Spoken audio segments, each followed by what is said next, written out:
$27 on a Tuesday. I'm standing in front of the open fridge at 2 a.m., just staring at an S-Pass notification on my phone. I've got this old t-shirt on with a bleach stain on the shoulder and am just standing there. $27 in tolls. We don't even go to that part of the city on Tuesdays. It wasn't even about the money, really, just the timing.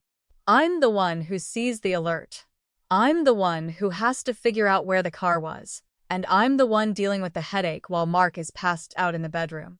I looked at the nightstand, just a mess of melatonin gummies and half-empty water glasses and I just sighed. I didn't even close the fridge. I stood there for a minute, letting the cold air hit my toes because it was the only thing that felt awake in the house. Anyway, the next morning was a disaster. I was trying to figure out the FOFSA login for the third time that week because Mark handled it, which apparently means he forgot the security question about our first pet. I tried Goldie 123, Goldie with an exclamation point. It kept saying invalid credentials. Mark, what the hell was the dog's name? I yelled. I told you it's Goldie, he yelled back from the shower. I tried Goldie. Try to remember if you capitalized it. I just sat there for a while. Then I walked into the laundry room and I could smell it immediately. That sharp, sour scent of mildew. I'd forgotten to move the school uniforms to the dryer last night again. I stared at these damp polo shirts and I just felt like I was one minor inconvenience away from a total meltdown. Then I go outside to grab the mail, and there it is. A neon pink sticky note stuck to the mailbox with a magnet. It's from Brenda, the neighbor who spends all day pruning her hydrangeas. It said, "Hi, Amy. Just a reminder that the city ordinance asks that trash cans be moved back by 6 p.m. on Wednesdays. Thanks so much." The smiley face. The little colon and parenthesis. I just ripped the note off and crumpled it. It's 8 a.m. on Thursday. My cans have been in for 12 hours. But Brenda doesn't care about the time. She just cares that she saw them for a few extra hours on Wednesday night. I decided I needed to get out of the house before I actually screamed at a piece of paper. I drove to Aldi, and of course it's the midday rush. I ended up fighting this woman for the last functioning shopping cart. The one where the wheel doesn't wobble. And she gives me this look. Like in the one being aggressive. "Excuse me," she said. "I had it first," I said. She didn't say anything, just sighed and rolled her eyes. That's just how it goes in the suburbs, I guess. Just people sighing at each other in a parking lot. After Aldi, I wandered into some home decor store. I didn't need anything. I didn't even want anything. I just wanted to walk down the clearance aisle and touch a candle. I wasn't going to buy. I found this weird, overpriced ceramic vase that looked like a melted potato. And for a second I thought about buying it. I thought I'd just put a melted potato vase on the mantel and see if Brenda noticed. Then my phone buzzed. It was a group text from my sister Sarah. Look, I love Sarah. I do, but Sarah lives in her own world. She's the one who follows her bliss and manifests, which is basically code for Amy pays for the appetizers and figures out the logistics. Sarah doesn't do FOFSA logins. Sarah doesn't get notes about trash cans. Sarah just floats. Saturday comes, and I'm the one who arrived early to help her set up at the country club. I'm carrying 3 crates of sparkling cider and a tray of miniature quiches that I spent 4 hours making. Because Sarah decided at the last minute that store-bought feels impersonal. The room was filled with these wombed inner circle, all wearing these airy pastel dresses that probably cost more than my first car. As soon as I walk in, the fakeness act starts. "Oh, Amy," Brenda said, gliding over. She was wearing some pale peach dress. "You look exhausted. Are you doing okay?" I heard Mark was under a lot of stress at work. "I'm fine, Brenda," I said. "We're all just so worried about you," she added. Her voice was soft and sugary, and she was looking me up and down, probably noticing the small coffee stain on my sleeve. "You just seem so afraid." I just smiled. It wasn't a real smile. It was the smile I use when I'm imagining the other person falling into a hedge. "Anyway," I said, "where do you want the quiches?" Sarah came fluttering over, looking like a literal cloud in a white lace maternity dress. She hugged me and smelled like expensive vanilla and zero responsibilities. "You're a lifesaver, Ames. I don't know what to do without you," she said. I started setting the table, moving the floral arrangements 2 inches to the left because they were blocking the napkins. I was just in the zone, doing the things, making sure the magic actually functioned. Sarah's phone was sitting on the buffet table, right next to a bowl of lemon drops. The screen lit up. A notification popped up, a text message. It wasn't from her husband or her doctor. It was from a contact saved as D. Miller. The message read, "The transfer went through. He has no idea. See you Tuesday at the usual spot." I stood there for a second. I remember looking at the phone, then looking at Sarah, who was laughing with a group of women about gentle parenting. I looked back at the screen. He has no idea. My first thought was that it was something boring. Maybe a surprise party? Some weird pregnancy gift. But then I remembered the pass. Tuesday afternoon, the $27 toll. D. Miller. I didn't immediately know who that was. But then I thought about where that toll road actually leads. It goes to the outskirts of the city, toward that little industrial area where my husband's old college friend, David Miller, had opened a consulting firm. I picked up the phone. I didn't even think about it. I just swiped the notification to open the thread. I stood there, holding my sister's phone, while the room full of women continued to talk about organic baby puree. I scrolled up. I scrolled up and up. I stopped when I saw a photo. It was a picture of a key, a house key, with a little red ribbon tied around it. The caption under the photo said, "Can't wait to finally be in our own place. Just a few more weeks of playing the part." I heard Sarah's voice behind me. "Amy, where are the napkins?" I didn't move. I just stared at the red ribbon on the screen. I put the phone back on the buffet table. I didn't even bother locking it. I just left it there. Screen dark right next to a bowl of lemon drops. "Amy, the napkins?" Sarah asked. She was standing there with her hand on her hip, looking at me like it just completely glitched out. "Right here," I said. I grabbed the linen napkins and started handing them out, gripping the fabric so hard my knuckles were white. My hands wouldn't stop shaking. The next hour was just a blur. I was moving quitches, refilling the sparkling cider. I think I spent 10 minutes listening to Brenda drone on about her new irrigation system, which, by the way, she's already replaced twice this year. While I was literally vibrating with anxiety. God, Brenda's voice is like a nasal drill. I actually wondered if she'd noticed that the cider was slightly too warm, because I definitely had. In my head, I was just looping the same questions. Who is D. Miller, and why was my sister transferring money to a house with a red ribbon on the key? Then Richard Burns walked in. Richard is a total nightmare. He's a senior partner at the firm where Mark used to intern, and for some reason, he's always consulting for our family. He's the kind of guy who knows everyone's business and makes you feel like you're lucky he's even acknowledging you. He had on this charcoal suit that probably cost more than my car, and a smile that didn't actually reach his eyes. He caught me by the drinks table while Sarah was showing her sonogram to a group of aunts.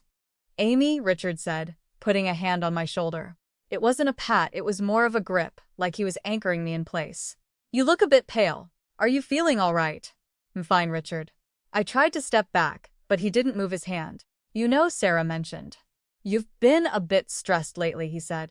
"The house, the kids, the general grind. It can really take a toll. You just have to be careful not to let the anxiety get the best of you. It makes you see things that aren't there." I just looked at him. What is that supposed to mean? Nothing, of course. He finally let go and took a sip of his drink. "I just mean that family is everything. We protect it. Even when people make mistakes, we handle it internally quietly. You're usually so steady. Let's just keep it that way for the sake of the community. Right?" He was staring at me without even blinking. It was so weird. He was basically telling me that if I suspected something, the correct move was to shut up. "I don't know what you're talking about," I said. "Good," he said. "Because Sarah is in a very delicate state. The pregnancy, the hormones. We wouldn't want any unnecessary drama to disrupt her peace. It would be selfish." "Really?" He smiled and walked away to talk to Mark. I stood there for a second and my skin was crawling. I looked over at Mark and Sarah laughing together, and realized Richard wasn't guessing. He knew. He was the one managing the quiet part of this. The rest of the party was just fake smiles, and people telling me I was sweet for hosting. I drove home in total silence. When I got inside, I saw the trash can. I'd forgotten to pull it back in from the curb, and it was just sitting there in the driveway. I actually worried Brenda was watching me from behind her curtains. I hauled the can back to the garage, sweating in my dress, and then went straight to the office. I didn't even go to the bedroom or the kitchen. I went straight to the desk where Mark keeps his work files. The kind of person who still can't figure out how to program the thermostat actually. Is it 68 or 70 for the night setting? I can never remember. But I know exactly where Mark hides his passwords. He keeps a little black notebook in the bottom drawer, hidden under some old tax returns. I found it. I spent the next 3 hours sitting on the office floor, my back against the wall, scrolling through our joint savings on my laptop. There it was, small transfers. 500 here, 1,000 there. Nothing huge enough to trigger an alert, but it was consistent. Every Tuesday, and the recipients weren't D. Miller, but a holding company called Red Ribbon Properties. I felt sick. I actually had to lean over and put my head between my knees. I just sat there on the carpet, listening to the hum of the air conditioner, thinking about those $27 tolls. I got up and went to the kitchen for water. On the nightstand in the bedroom, there was the usual pile of melatonin gummies. I took 2, even though it was only 9 p.m. I knew if I didn't, I'd be awake until dawn, calculating how much money was gone. The next few days were just brutal. I was trying to play the part. I was still the one figuring out the FAFSA login, which I finally did, by the way, because I found out Mark had used the name of their first dog, not the one we had when we got married. I spent 45 minutes arguing with a government website, while wondering if my husband and sister were buying a house together. Thursday, I went to TJ Maxx. I didn't even want to be there, but I couldn't stand being in the house. I spent an hour in the home goods section, just holding a decorative tray and wondering if I should just leave it in the middle of the aisle and walk out.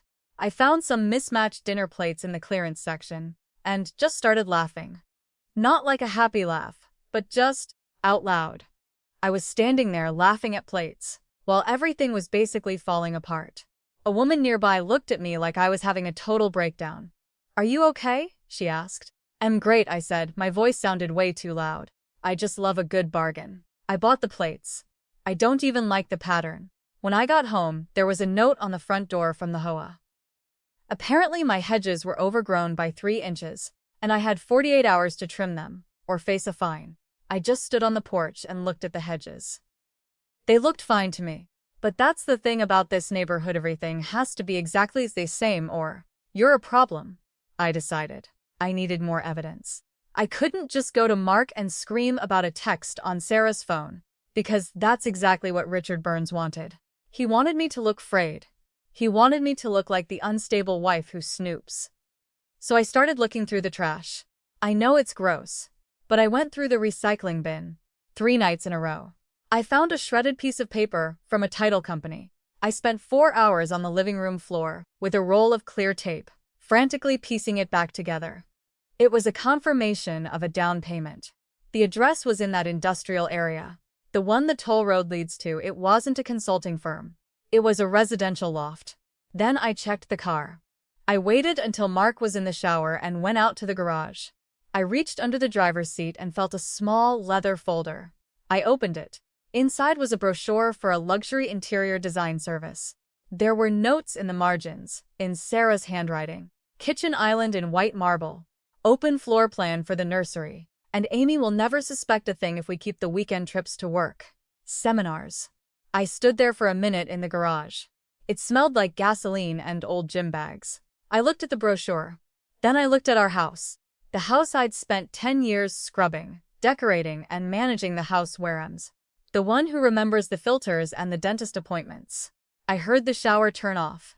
I quickly shoved the folder back under the seat and walked back inside. I went to the laundry room and realized I'd left the towels in the washer, again.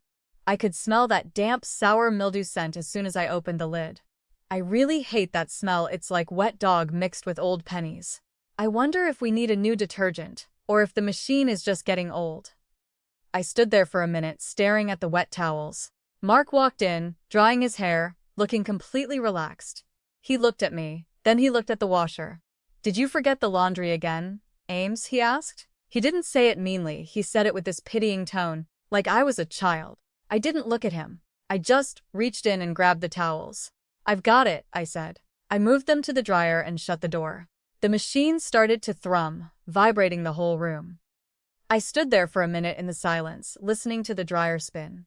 I spent all Sunday morning scrubbing the baseboards in the guest room. I don't even know why. Well, I guess I just wanted to feel like I was actually doing something.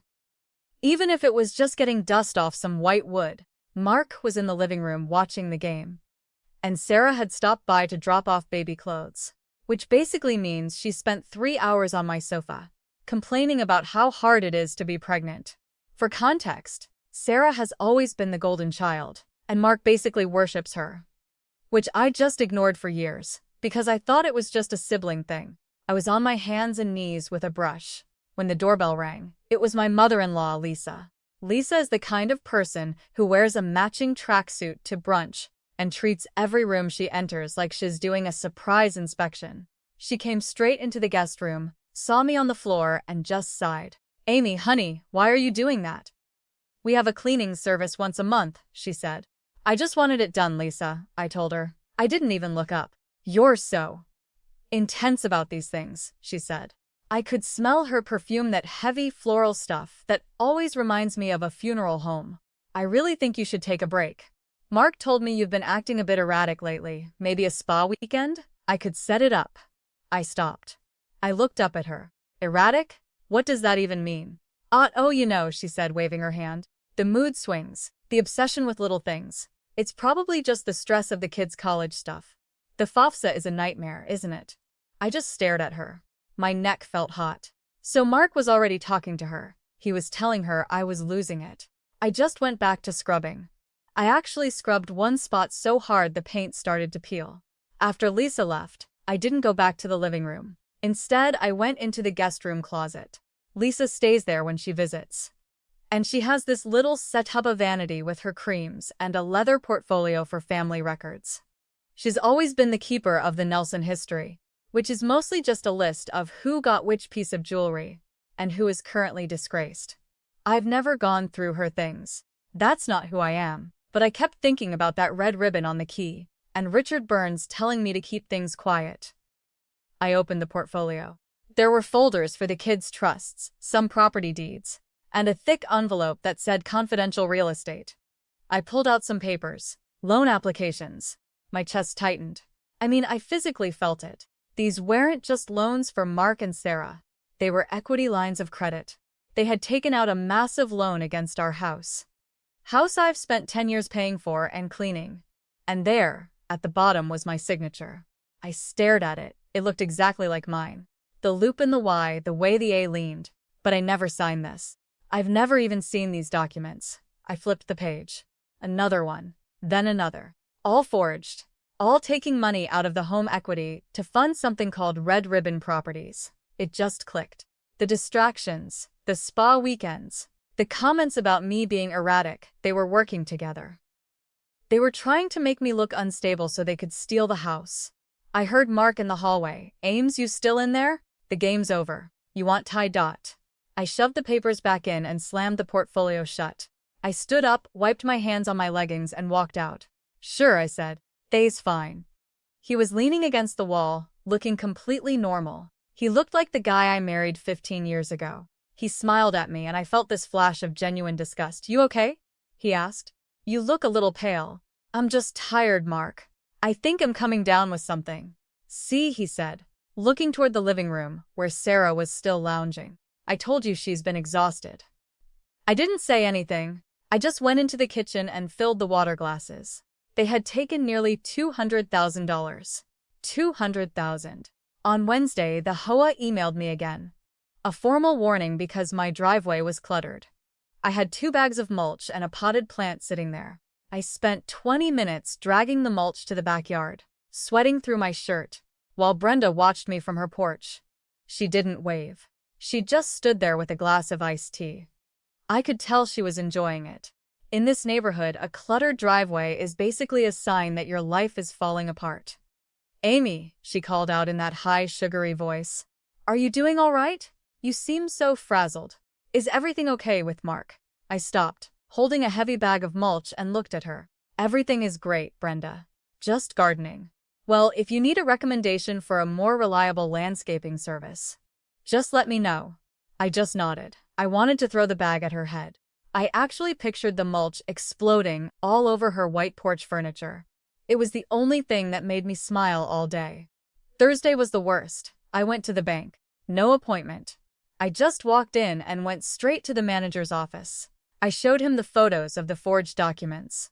The manager, a guy named Greg, who looked like he'd never had a stressful day in his life, looked at the papers and then at me. "Mrs. Harris, these are internal documents. I can't really confirm if these are authentic without a formal investigation," he said, "telling you. These are forgeries," I said. My voice was shaking. "My husband and my sister-in-law used my signature." "Look, I get that this is upsetting," Greg said. He had that voice where they're being polite, but aren't actually helping. "But there's nothing I can do from this desk. You'll have to file a formal dispute. We'll have to freeze the accounts and launch an audit. It could take several weeks." "Several weeks?" I said. "They're buying a house right now." "I'm sorry," he said. "That's just the process." I walked out of there feeling like I was floating. I drove to TJ Maxx because I didn't know where else to go. I ended up in the home decor section. I found a candle and spent 10 minutes obsessing over whether it smelled too much like fake vanilla. And then I realized I was having a total breakdown. A woman looked at me looking concerned. I just put the candle back and walked out. When I got home, I went to the laundry room. I opened the washer and there it was again, that mildew smell. I'd forgotten the towels for the second time that week. I stood there staring at the damp fabric. The front door opened. Mark and Sarah were back. They were laughing. "Oh, Ames," Sarah yelled. "You won't believe it. The contractor says the marble is coming in on Tuesday." I walked out and stood in the hallway. Mark was holding Sarah's hand. They were both beaming at me with this fake concern. "Are you okay, honey?" Mark asked. "You look a bit off." I looked at them, then looked at my phone. I had a notification from the bank. The accounts were officially frozen. I didn't scream. I didn't tell them I knew. I just looked at Mark and smiled. "It was the same smile I used with Brenda. I'm great," I said. "I'm actually feeling much better." I walked past them into the kitchen. There was a pile of mail on the counter with a neon pink sticky note. "Hi, Amy! Just a reminder that the neighborhood garage sale is this Saturday. We're all expecting you to coordinate the signups again since you're so good at the logistics." I picked up the note. I looked at the little smiley face. I slowly crumpled it into a tiny ball and dropped it in the trash. I'm staring at them in the living room right now, and I honestly feel like I'm in a fever dream. I've already emailed a divorce lawyer. Am I overreacting by not telling them I know yet? I feel like I'm losing my mind. Throwaway account because my sister-in-law follows my main. I-35F am currently in the middle of a nightmare divorce from my husband 38 Emperor. And I think I just ruined his life in front of the entire neighborhood. Long story short, he was cheating with my sister and stealing from our home equity. So Friday night, I was making the signs for the neighborhood garage sale. I used the neon green poster board and those thick black Sharpies I always use. I was at the kitchen table writing Saturday 8 a.m. 4 p.m. while Mark and Sarah were in the living room. They were arguing, but like whispering, about which light fixtures they wanted for the loft. I could hear every word. They weren't even trying to hide it anymore. I guess they just figured I'd eventually snap, cry for a few days, and then go back to managing their entire lives for them. Anyway, I just kept writing. I drew a little sun in the corner of the sign because that's just a habit. It was kind of surreal planning my exit strategy while drawing a little smiley face. Saturday morning started at 6 a.m. First thing I did was take some melatonin gummies. I know it was morning, but I knew I wouldn't be able to function if my brain didn't just shut up for 5 minutes. Then I went into the laundry room and realized I'd left the school uniforms in the washer again. That mildew smell was back. I stood there for a second smelling it, feeling exhausted. "Ames, where are the extension cords for the power tools?"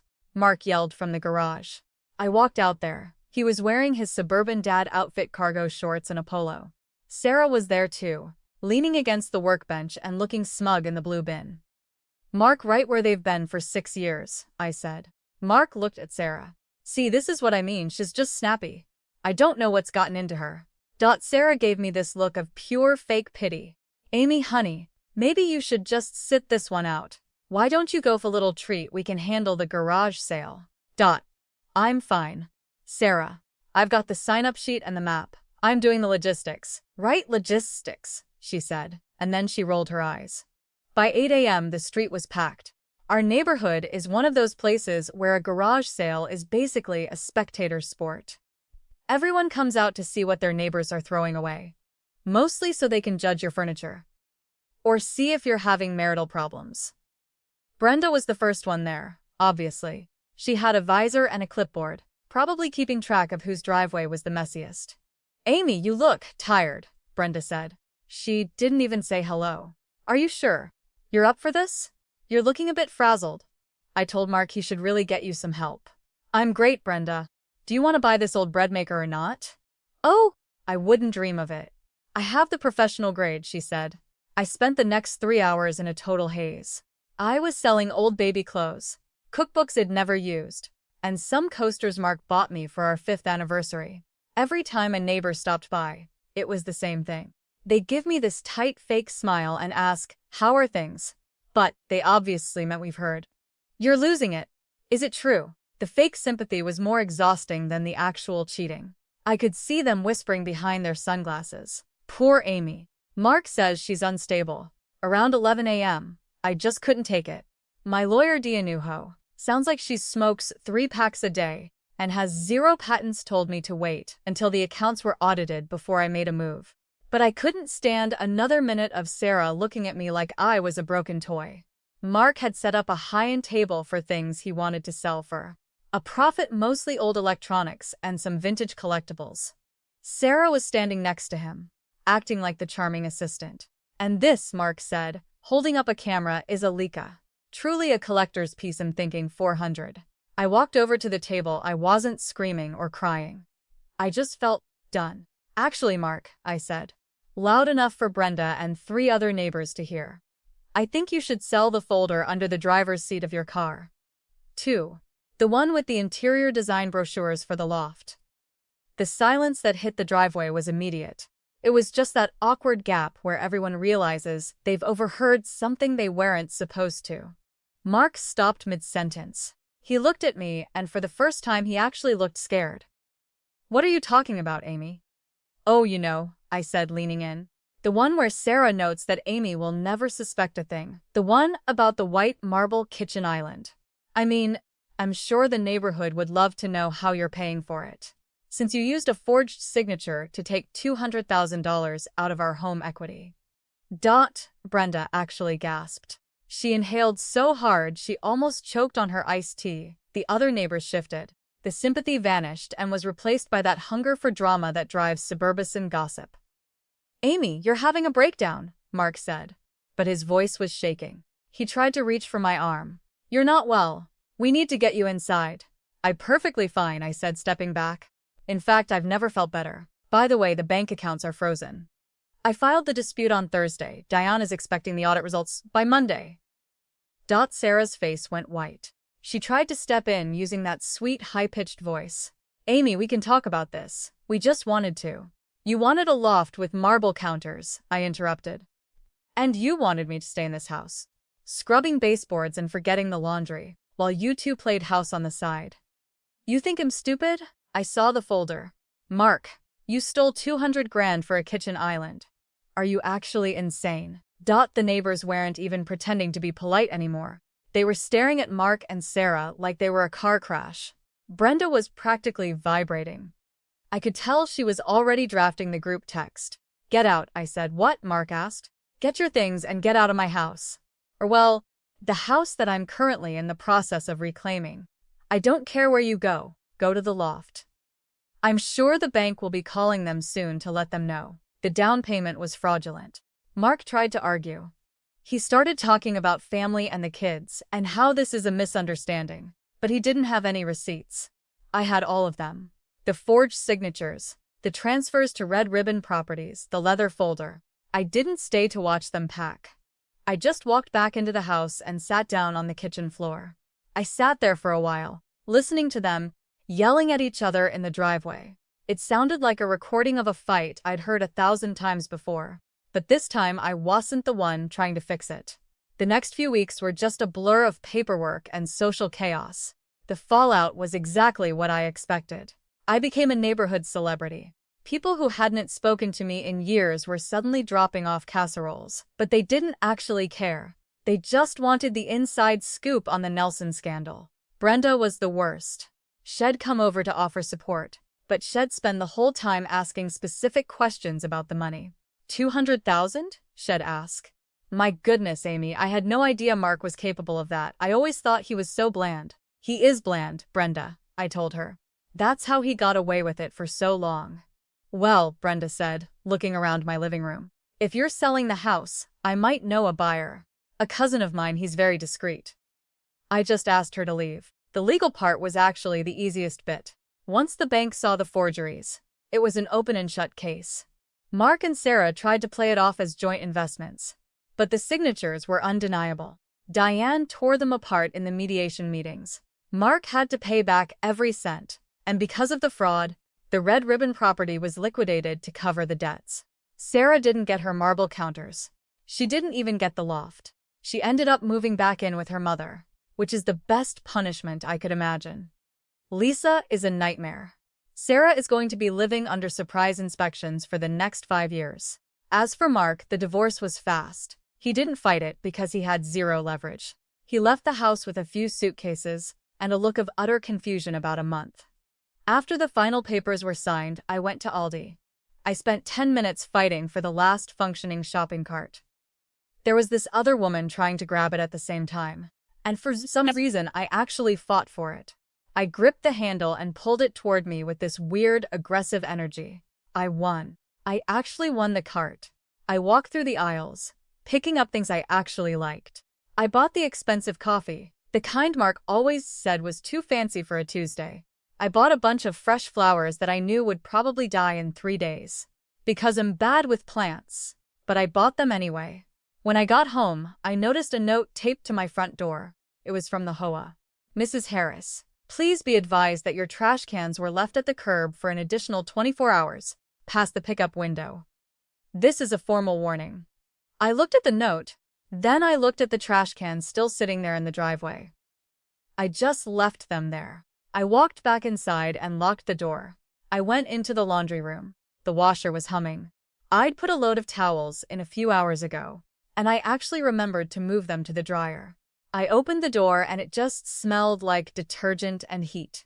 I went into the bedroom and looked at the bottle of melatonin gummies on the nightstand. I just tossed them in the trash. I could actually sleep now. I sat down on the edge of the bed and opened my laptop to check the kids' college accounts. I had a few more FAFSA forms to double-check.